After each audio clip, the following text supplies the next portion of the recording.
Good morning. Today is January 5th. Today is the last day of the auction on my Ferrari Daytona. I'm going to do a cold start. A BAT member was asking about the tach. Whenever you turn it off, it always goes back to that position. I have some that you can see here. And he was asking about why it went below zero. I think the tach was just sticky at the time. We'll see now. So give it a couple of pumps.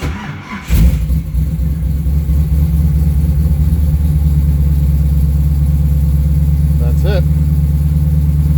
Automatic choke, so it's a little cold right now. Take you to outside because somebody was wondering about the exhaust.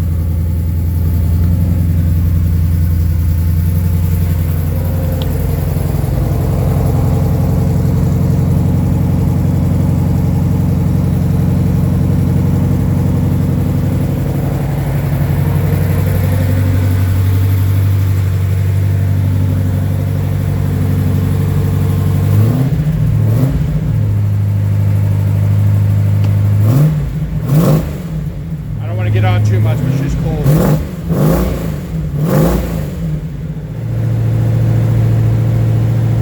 Idle will come down after it warms up. It's about 20 degrees in St. Louis right now, and I forgot to turn the heat on in my garage, so it's a true cold start. Thanks.